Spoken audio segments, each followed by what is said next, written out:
Assalamualaikum warahmatullahi wabarakatuh. Alhamdulillahilladzi hamdan katsiran thayyiban mubarakan fihi kama yuhibbuna wa yarda. Asyhadu an la ilaha illallah wahdahu la syarika lah wa asyhadu anna Muhammadan abduhu wa rasuluh. Allahumma shalli ala Muhammad wa ala ali Muhammad, amma ba'd. Jamaah salat Isya dan tarawih yang dirahmati Allah Subhanahu wa taala. Puji serta syukur kehadirat Allah Subhanahu wa taala. Alhamdulillah, pada malam yang ketujuh perjalanan Ramadan kita masih diberikan kesempatan oleh Allah Subhanahu wa taala. Di luar banyak orang yang tidak diberikan kesempatan oleh Allah Subhanahu wa taala. Maka yuk tingkatkan rasa syukur kita, karena sebagaimana spirit Ramadan yang telah kita gaungkan adalah 3 perkara. Yang pertama adalah muhasabah, yang kedua adalah mujahadah, dan yang ketiga istiqomah. Mudah-mudahan spirit Ramadan itu akan kita jaga sampai finish, sampai puasa Ramadan pada tahun 1446 Hijriah berakhir. Dan mudah-mudahan pula kita termasuk golongan orang-orang yang Allah berikan inayah, yang Allah berikan pertolongan. Salawat ma'asalam semoga tetap tercurah limpahkan kepada Nabi Muhammad sallallahu alaihi wasallam. Jamaah salat Isya dan salat tarawih yang dirahmati Allah Subhanahu wa taala. Pada kesempatan yang insyaallah dimuliakan oleh Allah Subhanahu wa taala, kembali mengingatkan kembali tentang sosok-sosok yang hidup bersama Rasulullah sallallahu alaihi wasallam.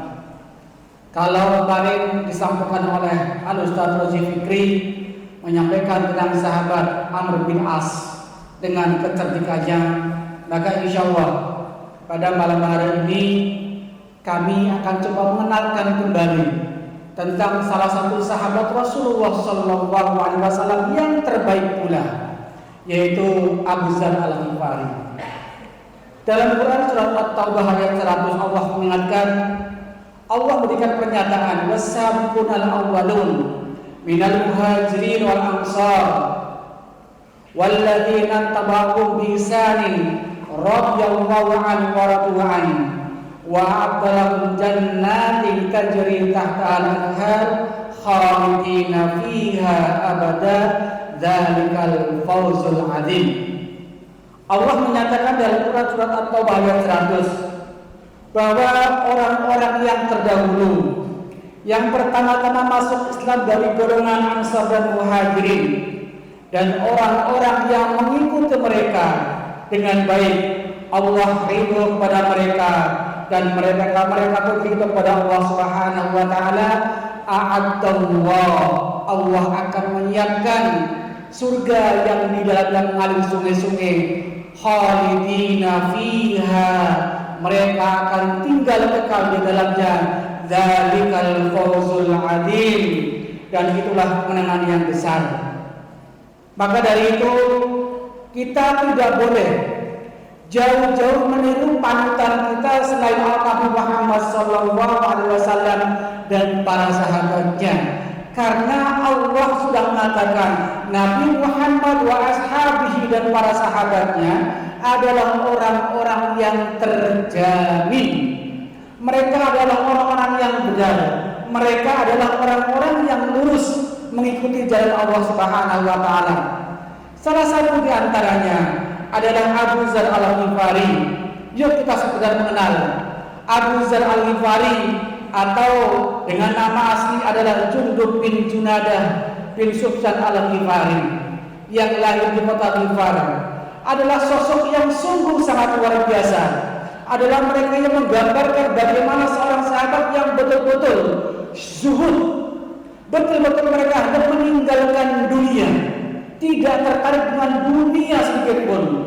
Bahkan sampai tingkat ketika mengalami sebuah proses mengakhiri kehidupan, sampai-sampai keluarganya tidak mempunyai biaya untuk membiayai proses menguburkan jenazah Abu Dzar Al-Ghifari. Coba kita bayangkan, Bahkan saya bisa mengatakan, ketika sahabat Abu Dzar Al-Ghifari masuk ke dalam rumahnya Abu Dzar Al-Ghifari, apa yang mereka temukan? Tidak ada perabotan apapun, kosong.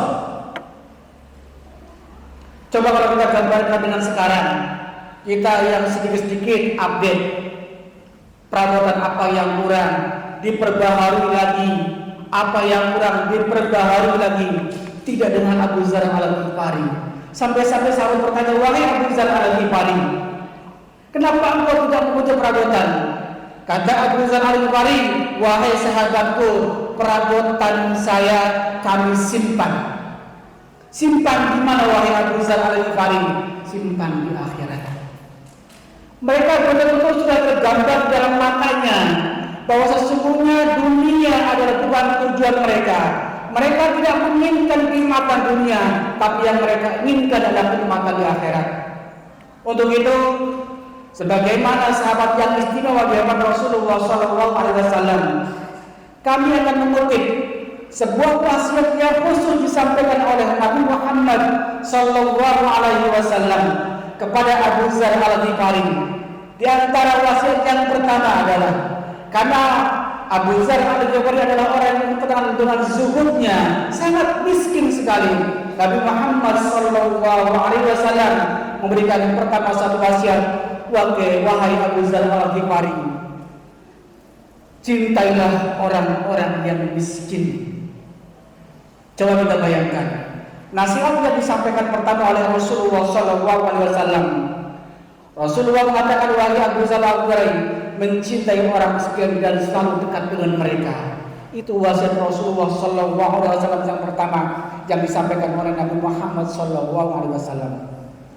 Ada sebuah nasihat yang nasihat itu berlaku untuk kita semuanya, bahwa sesungguhnya ternyata tidak hanya nasihat yang disampaikan oleh Abu Dzar, yang nasihat yang disampaikan oleh Nabi Muhammad kepada Abu Dzar Al-Ghifari, ternyata Rasulullah SAW adalah orang yang sangat mencintai orang miskin.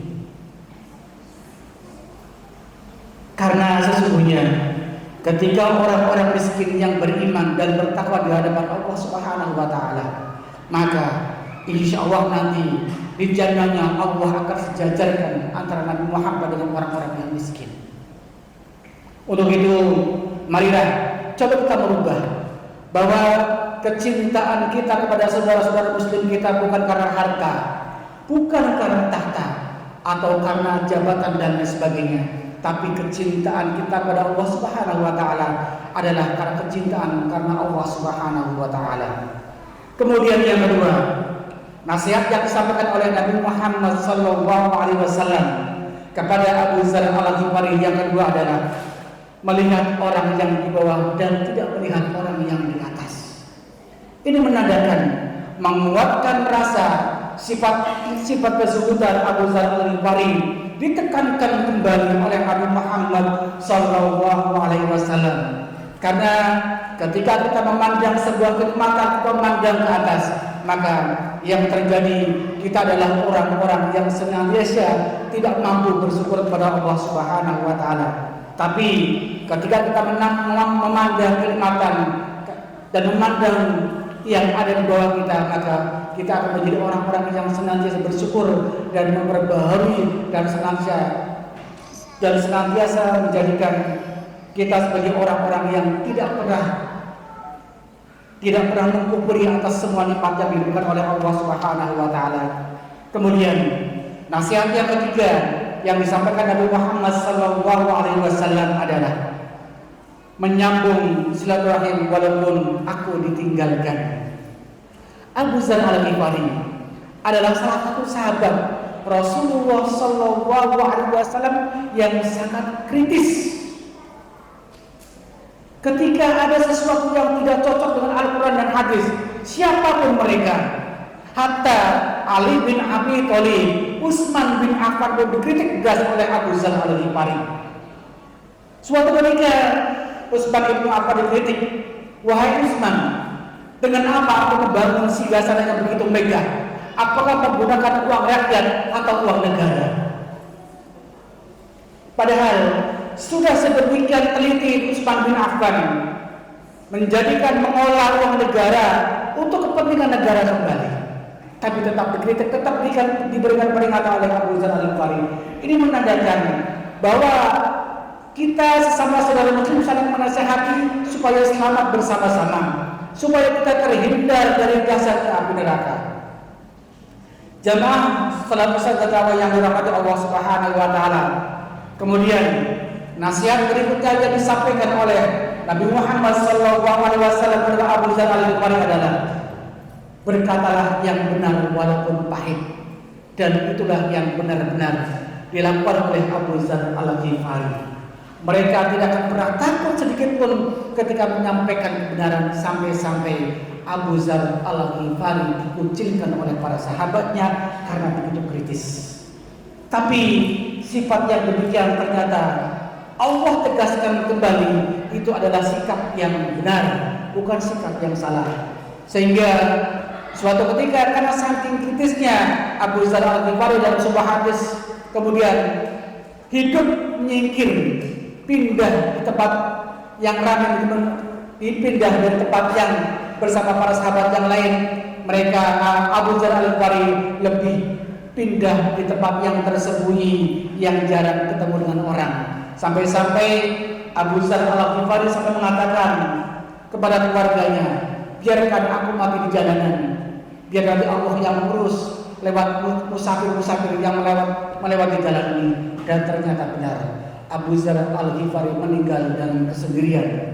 Kemudian ternyata betul-betul Allah mendatangkan pertolongan lewat Abdullah bin Mas'ud, menemui Abu Dzar Al-Ghifari dalam keadaan sudah meninggal dunia. Kemudian Abu Dzar Al-Ghifari diurus pemakaman sampai selesai oleh Abdullah bin Mas'ud dan para sahabatnya, dan betul-betul dimuliakan oleh Allah Subhanahu wa taala. Jamaah salat isya dan salat tarawih yang dirahmati Allah Subhanahu wa taala, dan inilah nasihat yang disampaikan oleh Nabi Muhammad SAW. Dan kemudian ternyata Abu Dzar Al-Ghifari juga memberikan sebuah nasihat. Adapun nasihat yang saya sampaikan tidak semuanya karena waktu yang terbatas. Di antara nasihat yang paling populer adalah ketika Abu Dzar Al-Ghifari di depan sebuah Ka'bah, Abu Dzar Al-Ghifari mengumpulkan para sahabat, wahai para sahabatku, berkumpullah, aku akan sampaikan sebuah wasiat atau nasihat. Nasihat yang pertama yang disampaikan oleh Abu Dzar Al-Ghifari,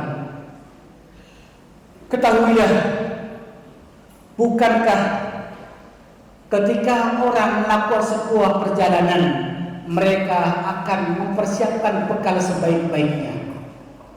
Maka saya sampaikan kepada para sahabat-sahabatku, ketahuilah bahwa jalan menuju hari kiamat adalah jalan yang sangat jauh sekali. Maka persiapkanlah untuk menghadapi sebuah perjalanan yang sangat panjang, yang sangat jauh, supaya kita membekali diri kita dengan perbekalan yang sebanyak-banyaknya. Inilah salah satu nasihat yang populer yang disampaikan oleh Abu Dzar Al-Ghifari. Maka kembali mengingatkan kepada kita, para jamaah yang hadir di sini, insya Allah kita menjadi hamba-hamba yang senantiasa mengingatkan satu sama lain bahwa sesungguhnya dunia ini adalah bagian dari perjalanan kita menuju akhirat. Dan alhamdulillah pada Ramadan kali ini PKM Masjid Al-Amin menyiapkan sebuah tema yang luar biasa, mengingatkan kita kembali, menguatkan azam kita, kemudian saling bergandeng tangan untuk mempersiapkan sebuah perjalanan yang sangat panjang. Sudah kita ketahui bahwa sesungguhnya keberadaan kita di dunia adalah sangat sesaat, bukan lama-lama. Bahkan ada ulama mengatakan hanya sebatas mampir untuk minum. Untuk itu Ramadan yang sangat singkat, perjalanan sudah sampai malam ke-7.